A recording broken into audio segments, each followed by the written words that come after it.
నమస్తే. నా పేరు జతిన్ కుమార్. వృత్తిరీత్యా నేను డాక్టర్ని. మనం అందరికీ ఈ మధ్యకాలంలో బాగా ఆందోళన కలిగిస్తున్నటువంటి విషయం కరోనా గురించినటువంటిది.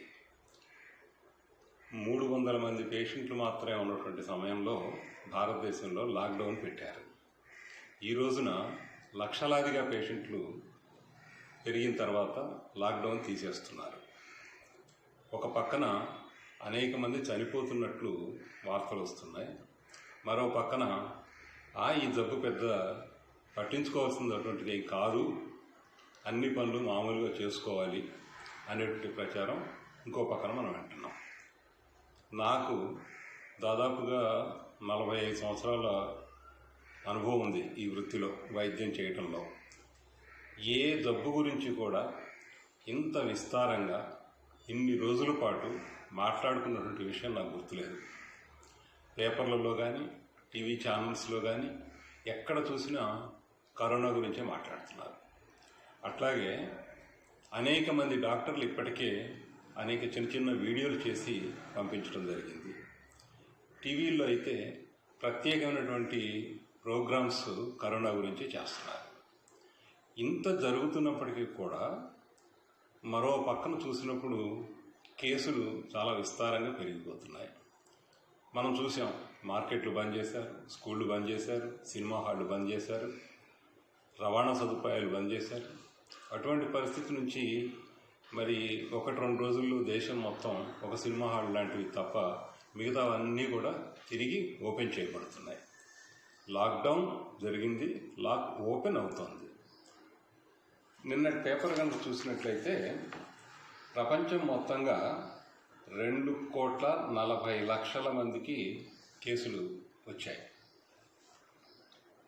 అట్లాగే భారతదేశంలో కూడా 31 లక్షల మంది ఈ జబ్బు బారిన పడ్డారు. మన తెలంగాణ రాష్ట్రం గురించి చూస్తే అనేక మందికి అనుమానాలు ఉన్నాయి.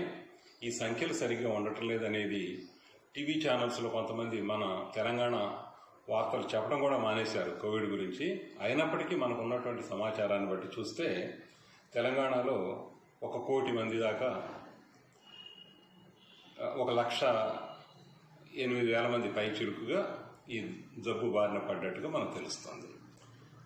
అయితే మనం గమనించాల్సిన మరో ముఖ్యమైన విషయం ఏంటంటే, ఇన్ని కోట్ల మంది జరుగుతుంటే కూడా ప్రపంచం మొత్తంగా మరణించిన వారి సంఖ్య ఎంత ఉంది? చాలా తక్కువగా ఉంది. అదే తెలంగాణ రాష్ట్రంలో చూసినట్లయితే లెక్కల యొక్క సత్యాసత్యాల మాట పక్క నుంచి 1000 లోపలే చనిపోయినట్టుగా మనకు అర్థమవుతుంది. అంటే ఒక మనం దీన్ని తెలుసుకోవాల్సిన విషయం ఏంటంటే, ఎంత ఎక్కువ మందికి ఈ జబ్బు సోకుతున్నా దీనివల్ల ప్రాణాలు కోల్పోతున్న వారి సంఖ్య చాలా తక్కువగా ఉంది. దానివల్ల మనకేంటంటే చాలా ధైర్యంగా మనం ఈ జబ్బుని ఎదుర్కోగలము అనేటువంటి విషయం మనకు తెలుస్తుంది. అయితే ప్రభుత్వం సైడ్ నుంచి చేయవలసినటువంటి కార్యక్రమాలు పకడ్బందీగా చేయకపోవడం వల్ల, వైద్య సదుపాయాలు పూర్తిగా అందుబాటులో లేకపోవటం వల్ల, ఆక్సిజన్ లాంటి సౌకర్యాలు కూడా అన్ని చోట్ల లేకపోవటం వల్ల మొట్టమొదట్లో ఎక్కడ ఎవరికి జబ్బు వచ్చినా వాళ్ళందరినీ హైదరాబాద్ తీసుకురావాల్సిందే, హైదరాబాద్ వెళ్ళవలసిందే, ఒక్క గాంధీ హాస్పిటల్లో మాత్రమే దీనికి చికిత్స ఉంది అనేటువంటి పరిస్థితి ఒకటి మన రాష్ట్రంలో నెలకొని ఉండటం వల్ల ప్రతి వారికి చాలా భయం వచ్చింది, భయం చేసింది. ఎందుకు భయం అంటే, ఈ జబ్బు చేసిన వాళ్ళని అందరితో కలవకుండా దూరంగా ఉండాలి. ఈ దూరంగా ఉండటాన్ని సోషల్ బాయ్కాట్ లెవెల్లోకి తీసుకెళ్ళి అతనితో మాట్లాడకూడదు, అతన్ని చూడకూడదు అనేటువంటి ఒక విచిత్రమైనటువంటి పరిస్థితి రావడంతో ఎవరికి వాళ్ళు నాకు జబ్బు ఉంది లేక జబ్బు గురించి పరీక్ష చేసుకోవాలి అనేటువంటి దానికంటే కూడా నాకు జబ్బు ఉండితే నేను ఎక్కడ సోషల్ అవుట్కాస్ట్ అయిపోతానో, ఒక అంటరాని వాడిగా చూడబడతాను అనేటువంటి భయం ఎక్కువ అవటం వల్ల దీనికి తగినటువంటి సమయంలో సరైనటువంటి చికిత్స తీసుకోకపోవడం కానీ లేక దాన్ని గుర్తించకపోవడం కానీ జరిగింది. ఇదే మన ప్రభుత్వం సైడ్ నుంచి చూసినట్లయితే ఏంటి, దేశం మొత్తంలో తెలంగాణ రాష్ట్రంలోనే చాలా తక్కువ జబ్బు ఉంది.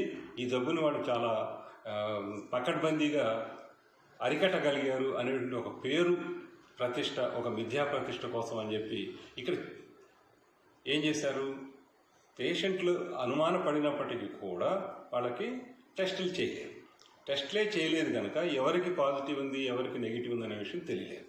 కానీ ఈ రోజున పరిస్థితి మారిపోయింది. ఈ రోజున టెస్టులు చాలా వరకు అందుబాటులోకి వచ్చాయి. ప్రైవేట్ సెక్టార్లో కూడా టెస్టులు చేస్తున్నాం.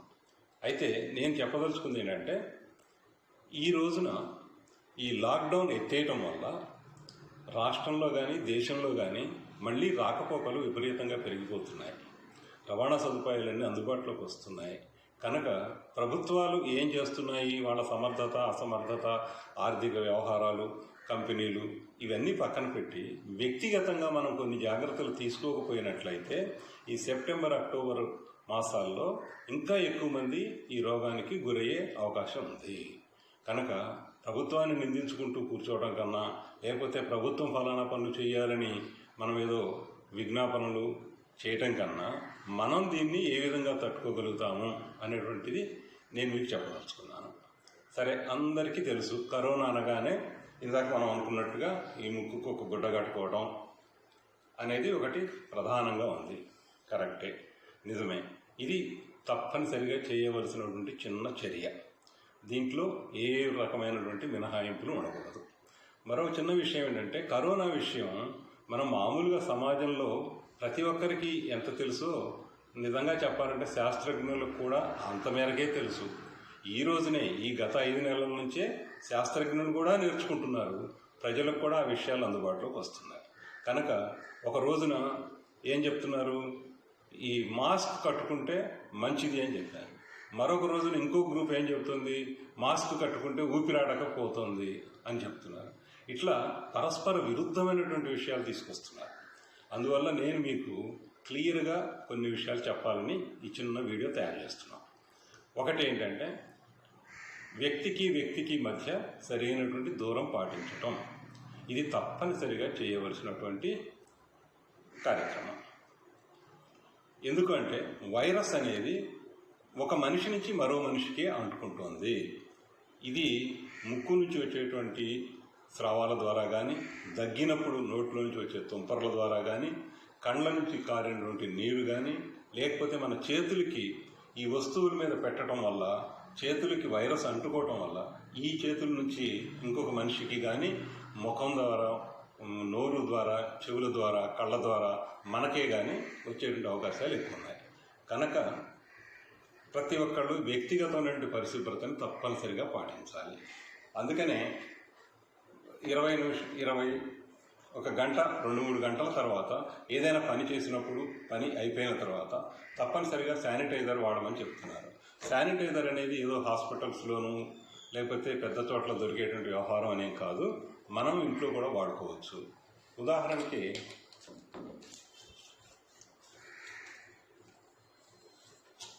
ఇది మనం ఒక శానిటైజర్ని ఇంత తక్కువ సమయంలో వాడటానికి అవకాశం ఉంది. తప్పనిసరిగా శానిటైజర్ వాడాల్సినటువంటి అవసరమేం లేదు. మామూలుగా సబ్బు నీళ్ళతో కడుక్కున్నా కానీ చాలు. అంటే చేతులు, ముఖము, కాళ్ళు ఇవనేవి పరిశుభ్రంగా ఉండాలి. బయటికి వెళ్ళి వచ్చిన వాళ్ళు తప్పనిసరిగా ఆ బయట నుంచి వచ్చినటువంటి దుస్తులు తీసేసి కాళ్ళు చేతులు కడుక్కొని శుభ్రంగా స్నానం చేసి మిగతా వస్తువులు ముట్టుకోవటం కనుక జరిగితే 50% బజార్లో నుంచి, బయట నుంచి ఇంట్లోకి వచ్చేటువంటి వైరస్ యొక్క వ్యాప్తిని మనం అరికట్టగలుగుతాం. అలాగే ఇందాక నేను మాస్క్ గురించి చెప్పాను. ఈ మాస్క్ గురించి కూడా మామూలు గుడ్డ మాస్క్ పెట్టుకోవాలా, సర్జికల్ మాస్క్ పెట్టుకోవాలా, N95 మాస్క్ పెట్టుకోవాలా అనేటువంటివి చాలా వివాదాలు, చాలా వాదనలు జరుగుతున్నాయి. ఇవన్నీ పక్కకు పెట్టండి. మనకి కావాల్సింది ముక్కు నుంచి బయటకు వచ్చినటువంటి వాటిని వేరే వాళ్ళకి గాలిలోకి వదలకుండా కాపాడగలిగిన ఏదైనా కానీ పర్వాలేదు. ఇది మామూలుగా సర్జికల్ మాస్క్ అంటాం. చాలా ఎక్కువగా దొరుకుతుంది, తక్కువ ఖరీదైంది. ఇది అందరూ వాడచ్చు. ఇది లేకపోయినట్లయితే మామూలుగా గుడ్డతోని కూడా ఇలా కట్టుకోవడానికి అవకాశం ఉంటుంది. ఇది ఏది లేకుండా నిజంగా రోగగ్రస్తులైపోయినటువంటి వ్యక్తి ఇంట్లో తిరిగిన, అంటే ఈ మధ్యలో అందరం హౌస్ క్వారంటైన్ అంటున్నాము, ఇంట్లో సపరేట్గా ఉంటున్నారు కనుక ముందు జాగ్రత్త చర్యలుగా ఇవి పనికొస్తాయి. కానీ ఒక మనిషి నిజంగానే తాను రోగంలో కనుక ఉన్నట్లయితే, రోగం పాలైనట్లయితే అతని నుంచి రాకుండా ఉండటానికి ఈ మాదిరి మాస్కులు, ఇక్కడ చూడండి, దీనికి ఒక రెస్పిరేటర్ అని ఉంటుంది. ఇలాంటివి ఎక్కువ ప్రొటెక్షన్ ఇస్తాయి కనుక ఇలాంటివి వాడుకోవాల్సిన అవసరం ఉంటుంది. అలాగే మన ఇంట్లో ఒక వ్యక్తికి పాజిటివ్ అనేటువంటి మనకు విషయం తెలిసిన తర్వాత ఫస్ట్ థింగ్ ఏంటంటే మనం భయపడాల్సిన అవసరం లేదు. ఈనాటికి అంటే ఈ గత 5 నెలల్లో జరిగినటువంటి విషయం ఏంటంటే చాలామందికి తెలుసో తెలియకో అంటే గుర్తుపట్టకానో చాలామందికి వైరస్ సోకే ఉన్నది అనేది శాస్త్రజ్ఞులు అనుకుంటున్నారు. దానివల్ల ఈ సమాజంలో ఒక రోగ నిరోధక శక్తి అనేది కొంత పెరిగింది. దాన్నే ఇంగ్లీష్లో హర్డ్ ఇమ్యూనిటీ అంటారు.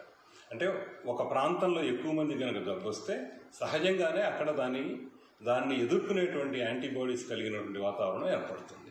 కనుక వ్యక్తుల్లో తక్కువ మోతాదులో వైరస్ ప్రవేశించడం వల్ల వాళ్ళల్లో రోగ నిరోధక శక్తి పెరుగుతుంది. దీన్ని మనం ఎలా తెలుసుకోవచ్చు? కేవలం పేపర్లో చదివేనా అంటే కాదు. ఈ మధ్యకాలంలో చాలామంది భయంతో ఏం చేస్తున్నారంటే హాస్పిటల్స్కి వచ్చి మాకు కోవిడ్ వచ్చిందా లేదా టెస్ట్ చేయండి అని అడుగుతున్నారు. అయితే ప్రభుత్వ నిబంధనల ప్రకారంగా ఏం జరిగింది? డైరెక్ట్గా యాంటీజెన్ టెస్ట్, పీసీఆర్ టెస్ట్ అనేవి ఉన్నాయి. అవి అందరూ చేయడానికి వీల్లేదు. సో దానికి ప్రత్యామ్నాయంగా ఏంటంటే ఇండైరెక్ట్గా తెలుసుకోవడానికి యాంటీబాడీస్ అనేది, అంటే వైరస్ కనుక మన శరీరంలో ప్రవేశిస్తే దాన్ని వ్యతిరేకించడానికి, దాని నుంచి ప్రొటెక్షన్ కోసం, రక్షణ కోసం శరీరం తయారు చేసుకున్నటువంటి రక్షణ అవయవాలు, రక్షణ పరికరాలు లాంటివి యాంటీబాడీస్. ఆ యాంటీబాడీస్ ఉన్నాయా లేవా అని పరీక్ష చేశారు. పరీక్ష చేస్తే చాలామందికి యాంటీబాడీస్ ఉన్నట్టుగా మనకు తెలుస్తోంది. అంటే దాని అర్థం ఏంటి? అతను ఒక వ్యక్తి రోగి అయ్యాడు లేదనేది నిర్ధారించకముందే అతని శరీరంలో ఉన్న యాంటీబాడీస్ మనం కనిపెట్టగలుగుతున్నామంటే ఖచ్చితంగా అతనిలో వైరస్ ప్రవేశించింది. కానీ అతనికి ఏ లక్షణాలు లేవు, అతనేమి జబ్బు పడలేదు, మంచంలో ఉండలేదు, తన కార్యక్రమాలు ఏమి వదిలేయలేదు, కానీ యాంటీబాడీస్ ఉన్నాయి. ఇలాంటి వ్యక్తులు కూడా చాలామంది ఉన్నారు. కనుక దయచేసి మీరు గమనించాల్సింది ఏంటంటే జబ్బు చేసిన ప్రతి ఒక్కళ్ళు సీరియస్ అవుతారనేటువంటి విషయం మాత్రం మర్చిపోండి. 100కి 90 మందికి చిన్న వైద్యాల ద్వారాను, అసలు నిజానికి చాలామందిలో వైద్యం అవసరం లేకుండా కూడాను ఈ వైరస్ బారి నుంచి మనం తప్పుకోగలుగుతున్నాం. కేవలం ఒక 10% వరకు మాత్రమే హాస్పిటల్లో వెళ్ళవలసిన పరిస్థితి ఏర్పడుతుంది. మరి మనం చూస్తున్నాం పేపర్లలో చాలా పెద్ద వాళ్ళు, బాగా డబ్బులు ఉన్నటువంటి వాళ్ళు, ఇమీడియట్గా హాస్పిటల్కి వెళ్ళగలిగినటువంటి వాళ్ళు, అలాంటి వాళ్ళు అనేక మంది చనిపోయారు కదా. ఇప్పటికీ వెంటిలేటర్ల మీద, ఎక్మో లాంటి పరికరాల మీద ఉన్నారని మనం చూస్తున్నాం కదా. అవి చూసినప్పుడు మనకు నిజంగానే భయం వేస్తుంది. కరెక్టే, కానీ ఈ పర్సంటేజ్ 0.5% కంటే తక్కువ ఉన్నారు. కనుక అందరూ భయపడాల్సిన పని లేదు. ఆ ఎగ్జాంపుల్ చూసుకొని మనం కూడా అదే స్థితికి లోనవుతాము అని భయపడాల్సిన అవసరం అస్సలే లేదు. ముఖ్యంగా ఇది ఆయా వ్యక్తుల యొక్క శారీరక నిర్మాణాన్ని బట్టి, వాళ్ళకి ఉన్నటువంటి రోగ నిరోధక శక్తిని బట్టి, వాళ్ళు తీసుకుంటున్నటువంటి ఆహార వ్యవహారాలను బట్టి, ఇవన్నీ అనేక కారణాల వల్ల ఈ రోగ నిరోధక శక్తి ఉంటుంది.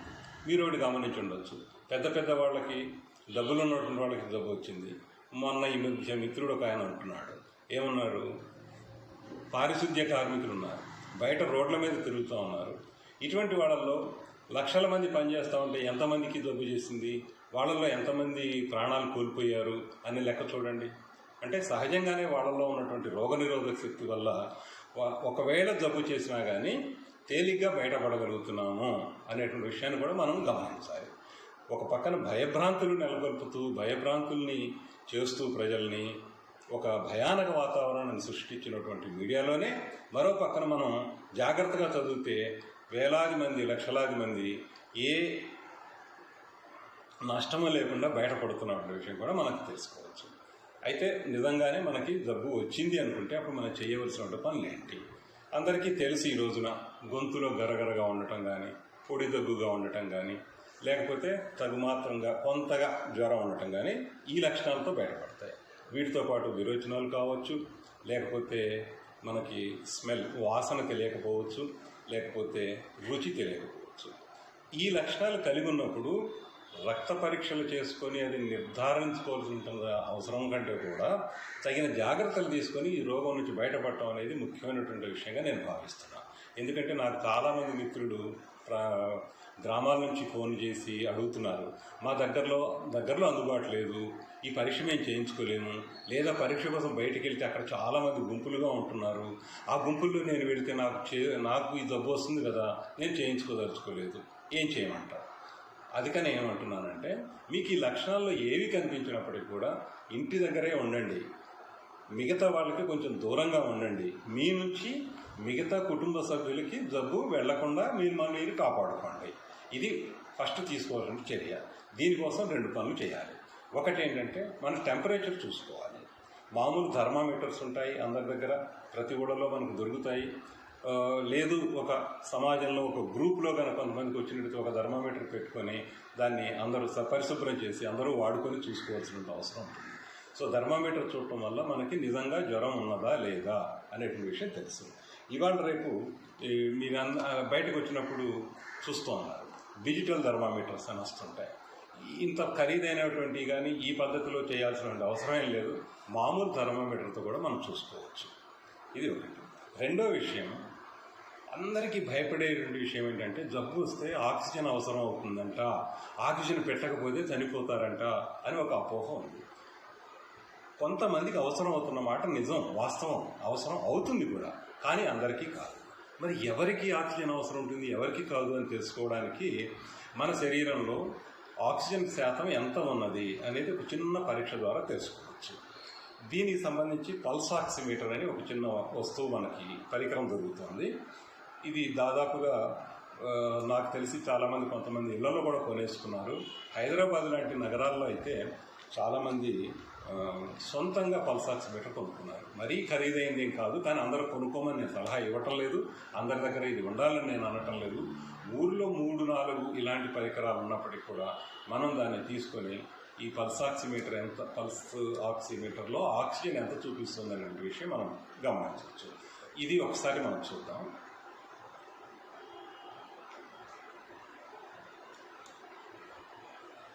ఇలా చిన్న స్క్రీన్ మీద, డిజిటల్ స్క్రీన్ అంటాం దీన్ని, మనం వేలికి పెట్టుకొని దీన్ని చూసినట్లయితే దాని మీద కొన్ని అంకెలు వస్తాయి. దానివల్ల మన పల్స్ అంటే నాడీ వేగం ఎంత ఉంది అనేది తెలుస్తుంది. 100 కంటే ఎక్కువ ఉంటే మనకు జ్వరం ఉన్నట్టుగా మనం భావించుకోవచ్చు. 74 నుంచి 84 వరకు సాధారణంగా మనకు ఉండేటువంటి నాడీ వేగం, అది నాడీ వేగం ఇందులో కనిపిస్తుంది. దాని తర్వాత పక్కన మీకు ఆక్సిజన్ పర్సంటేజ్ కనపడుతుంది. నేను ఒక్కసారి నాకు ఎంత వచ్చిందో చూసి చెప్తాను. ఇక్కడ 98% కనిపిస్తుంది మనకి, అంటే 98% మనకి ఆక్సిజన్ ఉంది. ఇది ఇలా సింపుల్గా మనం చూసుకున్నట్లయితే 94, 93, 92 ఇలా పడిపోతూ ఉంటుంది. మనకి 90 పైన ఉన్నంత వరకు ఏ రకమైనటువంటి ఆక్సిజన్ యొక్క అవసరము లేదు. కానీ 95 నుంచి 90 లోపల ఉన్నవాళ్ళు బహుశా మనకు ఆక్సిజన్ అవసరం రావచ్చేమో అని, ఆక్సిజన్ దొరికేటువంటి అవకాశం ఎక్కడ ఉంది, ఏ విధంగా ఉంది అని కొంచెం తెలుసుకొని ఉండటం అవసరం. 90 కంటే కింద పడిపోయిన తర్వాత 80, 90 మధ్యలో ఉన్నవాళ్ళు దగ్గరగా హాస్పిటల్కి వెళ్ళవలసినటువంటి అవసరం తప్పనిసరిగా ఉంటుంది. ఒక్కొక్కసారి ఏం జరుగుతుందంటే, ఈ 90 నుంచి 80కి పడిపోవడానికి చాలా కొద్ది టైమే, అంటే అప్పుడు మనం హడావిడి పడాల్సినటువంటి అవసరం ఉంటుంది. కనుక 90 అనే ఫిగర్ని మనం గుర్తుపెట్టుకుంటే 90 కంటే తక్కువ ఉన్నప్పుడు వెంటనే హాస్పిటల్కి వెళ్ళి ఆక్సిజన్ తీసుకోవాల్సిన అవసరం జరుగుతుంది. ఇది ఒకటి. ఇది మనకి మామూలుగా గ్రామాల్లో కూడా ఈ మధ్య పల్స్ ఆక్సిమీటర్ చాలామంది దొరుకుతుంది. ఓకే, మన ఇంట్లో పల్స్ ఆక్సిమీటర్ లేదు, ఇక మరి ఎలా తెలుసుకుంటాము? చాలా సింపుల్గా ఒకటి చిన్న ఎక్సర్సైజ్ లాగా చేయొచ్చు. ఏమంటే, మీరు 1 నుంచి 30 వరకు అంకెలు లెక్క పెట్టండి. 1, 2, 3, 4, 5, 6, 7, 8, 9, 10 ఈ మాదిరిగా లెక్క పెట్టుకున్నట్లయితే ఏ ఆయాసం లేకుండా తగిన స్పీడ్లో ఒక 20 సెకండ్స్లో మీరు ఈ నంబర్స్ లెక్క పెట్టగలిగితే మీకు ఆక్సిజన్ కెపాసిటీ ఫుల్గా ఉన్నట్టు లెక్క. ఈ పరికరాలతో సంబంధం లేకుండా ఎవరికి వాళ్ళు టెస్ట్ చేసుకొని ఆక్సిజన్ మనకు సరిపోయినంత ఉందా లేదా అని మనం తెలుసుకోవచ్చు. అలాగే మూడో విషయం జ్వరం గురించి. జ్వరం ఎలా చూసుకోవాలో మనకు తెలుసు. నేను నాడీతో కూడా జ్వరం ఉందా లేదో తెలుసుకోవడానికి అవకాశం ఉందని చెప్పాను. అట్లాగే జ్వరం అంటే ఈ రోజున అందరికీ తెలుసు, డోలో ట్యాబ్లెట్ 650 650 మిల్లీగ్రాముల డోలో ట్యాబ్లెట్ ఒక రోజుకి 2, 3, 4 ట్యాబ్లెట్ వరకు కూడా మనం వేసుకోవచ్చు. అయితే ఒక 3 రోజులు వేసుకున్న తర్వాత కనుక ఇంకా జ్వరం వస్తూ ఉన్నట్లయితే దాన్ని మనం డాక్టర్ దగ్గరికి వెళ్ళి చూపించుకోవాల్సిన అవసరం ఉంటుంది. అంతకంటే తక్కువగా ఉంటే అవసరం లేదు. సరే, ఇది జాగ్రత్తల్లో భాగంగా చెప్పినటువంటి విషయాలు. నిజంగానే మనకి జబ్బు వచ్చేసిన తర్వాత కొన్ని యాంటీబయాటిక్స్ అవి వాడతారు. నేను ఒక డాక్టర్గా మీకు ఇవి రెగ్యులర్గా వేసేసుకోండి అని నేను మీకు చెప్పకూడదు కూడా. యాంటీబయాటిక్స్ అవసరం అవుతుందంటే డాక్టర్ యొక్క పర్యవేక్షణ అవసరం అవుతుందని మనం గుర్తుపెట్టుకోవాలి. అలా కాకుండా కొన్ని చిన్న చిన్న చిట్కాల ద్వారా మనం ఈ వైరస్ని అదుపులో పెట్టుకోవడానికి ఉంటుంది. ఒకటేంటి, శారీరకమైనటువంటి దృఢత్వం, దానికి తగినటువంటి ఎక్సర్సైజు లాంటివి ఉండాలి. ఈ ప్రాణాయామం అంటుంటాం మనం, అంటే గట్టిగా గాలి పీల్చుకొని వదలటం. ఒక ముక్కుని ఇలా మూసి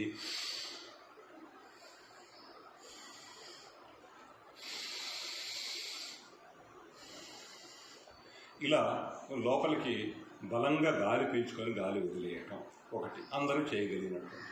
రెండవది, ఈ ముక్కు లోపల చీమిడిలాగా మన స్రావాలు అంటాం కదా, అవి కనుక ఉన్నట్లయితే వాటిని గోరువెచ్చటి నీటిని పీల్చడం ద్వారా కడిగి శుభ్రం చేసుకోవటం, ఇది రెండవది.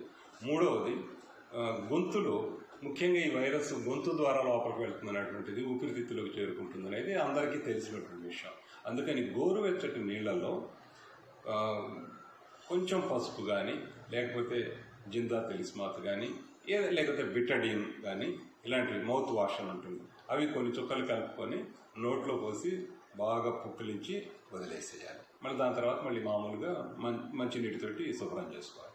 ఇట్లా రోజుకి ఒక 3 సార్లు తప్పనిసరిగా చేసుకోవాలి. మూడవది, జలుబు, దగ్గు, పొడి దగ్గు లాంటివి, తుమ్ములు రావడం, తుమ్ములు, జలుబు, ముక్కులు కారటం ఉంటే అది దాదాపుగా మీరు అనుకోండి అది వైరస్ కరోనా నుంచి వచ్చినటువంటిది కాదు. ఈ రోజున మనకి వర్షాలే వస్తున్నాయి కనుక తప్పనిసరిగా కొంచెం దగ్గు జలుబు అనేది అందరికీ ఉంటుంది కనుక దగ్గు జలుబు రాగానే ఇది కరోనా అని చెప్పి మీరు భయపడకండి. ఒకవేళ ఇలాంటి దగ్గు జలుబు ఉంటే అది కూడా ఇన్ఫ్లుయెంజా, ఫ్లూ వైరస్ ద్వారా వచ్చేదే కనుక వేడి నీటి ఆవిరి పట్టడం వల్ల ఆ వేడి నీటిలో ఏదైనా పసుపు వేసుకోవచ్చు, లేకపోతే ఏమీ లేకపోయినా కానీ మనకు కావలసిన అందులో ఉన్నటువంటి హీట్ ఆవిరి మాత్రమే కనుక ఆ ఆవిరి పీల్చడం 3 సార్లు 4 సార్లు రోజు కనుక చేసినట్లయితే ఒక్కొక్క 5 నిమిషాల చొప్పున ఒక 3 సార్లు పీల్చండి. దీనివల్ల కూడా ఏంటంటే మీకు ఈ శ్లేష్మం కానీ, ఛాతీలో ఉన్నటువంటి కఫం కానీ, గొంతులో ఉన్నటువంటిది కానీ వాటిని అరికట్టుకోగలుగుతాం, వాటి నుంచి శుభ్రంగా ఉంటుంది. ఒకవేళ దగ్గు కనుక ఉన్నట్లయితే దగ్గు సిరప్ మీరు వాడుకోవచ్చు. ఏ సిరప్ అయినా పర్వాలేదు, ఒక 2 చెంచాలు 3 సార్లు చొప్పున తీసుకోవచ్చు దగ్గు సిరప్ అని. ఇది దాదాపుగా ఈరోజు నేను ఆ ట్రేడ్ నేమ్స్, ఆ మందుల యొక్క పేర్లలోకి వెళ్ళడం లేదు, ఎందుకంటే దాదాపు ప్రతి విలేజ్లో కానీ మన మిత్రులు చాలామంది నాకు చెప్పారు, చిన్న కమిటీలు లాంటివి ఏర్పడుతూ ఉన్నాయి, మిత్రులు దానికి తగినటువంటి ఏర్పాటు చేస్తున్నారు. మనకి ఉన్నటువంటి అపార్ట్మెంట్స్ లాంటి దగ్గర అయితే అపార్ట్మెంట్లో ఉన్నటువంటి వెల్ఫేర్ కమిటీస్ వాళ్ళు ఈ పల్స్ ఆక్సిమీటరు, థర్మామీటరు, ఈ గార్గ్లింగ్ మెటీరియల్, శానిటైజరు ఇలాంటివన్నీ ఒక దగ్గర పెట్టుకుని ఉంటున్నటువంటి అవకాశం ఉంది కనుక మనం దాని గురించి ఎక్కువ మాట్లాడాల్సిన అవసరం లేదు. మొత్తంగా నేను చెప్పదలుచుకుంది ఏంటంటే, కరోనా వచ్చింది అనగానే భయపడవద్దు. ఫస్ట్ పాయింట్, భయాన్ని వదిలేసి తగిన జాగ్రత్తలు తీసుకుంటే 100కి 90 నుంచి 95% హాస్పిటల్ కూడా వెళ్లకుండానే నయమైపోయేటువంటి పరిస్థితి మనకున్నది. మిత్రులకి ఈ విషయాలు స్పష్టంగా అర్థం కావాలని నేను చెప్తున్నాను. ఇంకా ఆహార విషయంలో మన దేశంలో చాలా రకరకాల డాక్టర్లు ఉంటారు. ప్రతి ఒక్కళ్ళు ఒక డాక్టర్గానే సలహా చెప్తుంటారు, అవి తిను, ఇవి తిను, అవొద్దు, ఇవ్వద్దు అనుకుంటూ రకరకాలు చెప్తారు. నేను వాటి గురించినటువంటి వివరాల్లోకి వెళ్ళను, కానీ సహజంగా మనకి ఈ టైంలో కావాల్సింది ఏంటంటే మంచి ప్రోటీన్ ఫుడ్. ప్రోటీన్ అంటే బలవంతమైనటువంటి ఆహారం. ఇవి మనం తినేటువంటి అన్ని సాధారణమైనటువంటి ఆహార పదార్థాల్లోనే మనకు దొరుకుతాయి. కాస్త అదనంగా తీసుకోవాల్సింది ఏంటంటే కోడిగుడ్డు తీసుకోవచ్చు, పాలు తాగవచ్చు. అట్లాగే ప్రోటీన్స్ కోసం పల్లిపప్పు లాంటివి తీసుకోవచ్చు. ఇవి సాధారణంగా అందరూ దొరికేటువంటి ఇంట్లో ఉన్నటువంటి విషయాలు. అన్ని రకాల కూరగాయలు తీసుకోవచ్చు. ఫలానాది మానేయండి, ఫలానా తీసుకోండి అని చెప్పేది ఏమీ లేదు. సో సరైనటువంటి ఆహారం తీసుకోవటం, తగినంత విశ్రాంతి తీసుకోవటం, ఆక్సిజన్ పర్సంటేజ్ చూసుకోవటం, సిమ్టమ్స్ లక్షణాలు ఏమైనా ఉంటే వాటికి సంబంధించినటువంటి మందులు వాడుకోవటం తప్ప ఇది భయానికి లోనై లక్షలాది రూపాయలు ఖర్చు పెట్టుకుంటూ ప్రైవేట్ హాస్పిటల్స్ కానీ కార్పొరేట్ హాస్పిటల్స్ కానీ వెళ్ళిపోవాల్సినటువంటి తీవ్రమైనటువంటి జబ్బు మాత్రం కాదని మీరు గమనించండి. అలా అని చెప్పి కొంపలు మునిగిపోయినట్టుగా లక్షణాలను ఏమీ పట్టించుకోకుండా చివరి వరకు సాచివేత ధోరణి మాత్రం అవలంబించకండి. మీకు ఆక్సిజన్ అవసరం ఉన్నప్పుడు మాత్రం తప్పనిసరిగా హాస్పిటల్కి వెళ్లాల్సి ఉంటుంది. హాస్పిటల్లో కూడా చాలామందికి నేసల్ ఆక్సిజన్ అంటాం, ముక్కులో ఆక్సిజన్ గొట్టం పెట్టడం ద్వారా హాస్పిటల్కి వెళ్ళినటువంటి వాళ్ళలో 180 మందికి అక్కడ జబ్బు నయమైపోతుంది. ఈ వెంటిలేటర్ల అవసరం మాత్రం ఇంకా తక్కువ మందికి, అంటే హాస్పిటల్కి వెళ్ళినటువంటి వాళ్ళలోనే ఒక 5 to 10% వరకు వెంటిలేటర్స్ అవసరం అవుతుంది. కనుక లక్షల్లో కొంతమందికే అవసరమైనటువంటి వెంటిలేటర్ల కోసం ఉద్యమాలు చేయడం, లేకపోతే గవర్నమెంట్ వెంటిలేటర్ పెట్టలేదు అది లేదని చెప్పేదానికంటే బదులుగా గవర్నమెంట్ ద్వారా మనకు అందవలసినటువంటివి చాలా చిన్న చిన్న సదుపాయాలు ఒక ప్రైమరీ హెల్త్ సెంటర్లో ఒక ఏఎన్ఎం లాంటి వాళ్ళ ద్వారా అందించగలిగినటువంటి అవకాశాలే చాలా ఎక్కువ ఉన్నాయి. వాటి మీద మిత్రులు, ఎందుకంటే కొంతమంది నన్ను అడుగుతున్నారు, ఇప్పుడు మనం సమాజం తరఫున ప్రభుత్వాన్ని ఏం డిమాండ్ చేయాలి అనేది కూడా అడుగుతున్నారు. అందువల్ల నేను చెప్పదలుచుకుంది ఏంటంటే, మీరు భయపడి ఈ జబ్బు వచ్చిన వాళ్ళందరూ హైదరాబాద్ రావాలని అనుకోకండి.